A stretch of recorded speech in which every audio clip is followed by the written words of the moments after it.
Executive Vice President, the National Taxpayers Union, Brandon Arnold, is with us. Brandon, welcome to the program.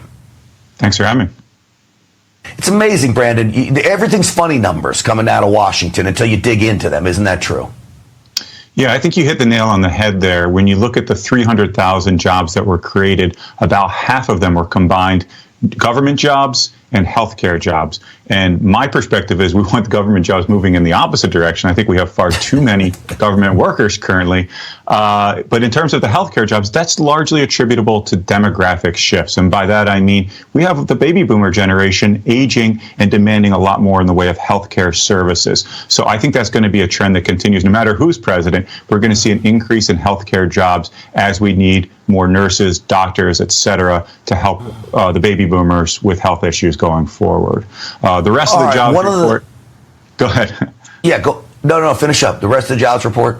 The rest of the jobs report, we did see some growth. You mentioned part-time workers. A lot of that is leisure and hospitality, and that is because we've seen really strong consumer spending. That's been one of the biggest surprises of the post-pandemic economy, is that consumer spending is strong. That's what's fueling these retail jobs, these leisure, hospitality, restaurant jobs, and so forth. All right, one of the things that's so fascinating about the Biden administration is that apparently the rich, the upper echelon of America, are not paying their fair share.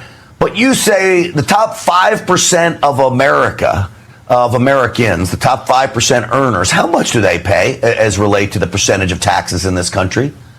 They pay about 2/3 of the total income tax burden, just the top 5% of Americans. And if you look at the other end of the spectrum, the bottom 50%, so half of all taxpayers, contribute less than 3% of all tax revenue.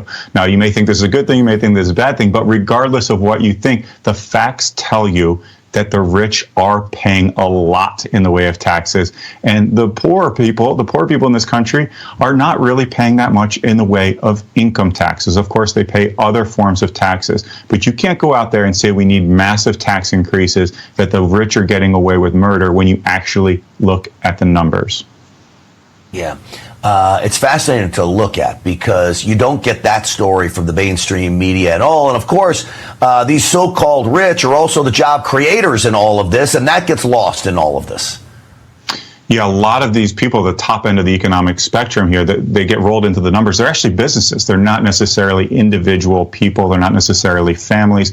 But small businesses tend to pay taxes on the individual scale rather than on the corporate. So therefore, they're rolled into this. Those are the job creators, absolutely. And you start to raise their taxes, and guess what they do? They have to raise the prices of their goods or services, and that contributes to inflation. Or they have to start laying people off, and that contributes to unemployment and all the negative economic repercussions that come along with that.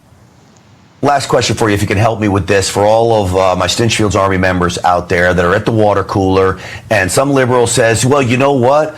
The billionaires pay less than their secretaries in taxes. This is the big pitch by those on the left. What should they tell them? Yeah, I mean, I would come back with Biden's catchphrase. That's a bunch of malarkey. The Biden has been going out there saying the billionaires are only paying 8% in the way of taxes. The Washington Post gave him 2 Pinocchios for that claim. It's been rejected by so many different fact checkers because he is including unrealized gains. That is to say, he's saying that income that you make from investments, real estate, art collection, whatever, if that stuff appreciates, then you ought to pay taxes on it. We've never done that in this country. We don't have a wealth tax, and hopefully we never will. So this is a completely invented number. The rich are paying a lot in taxes. Poor people, again, are paying less than 3%, the bottom 50% paying less than 3% of the overall income tax burden. Just for everybody out there, could you imagine watching your 401k? We've all been there, where you see the 401k go up, then you'd have to pay tax on it. But then actually the 401k comes back down when a Democrat takes over office, and you already paid tax on gains you never saw because now you're losing money. The government just stole from you. That's basically what they want to do. Brandon Arnold, I appreciate you coming on. Thank you so much. Thanks, Grant. All right.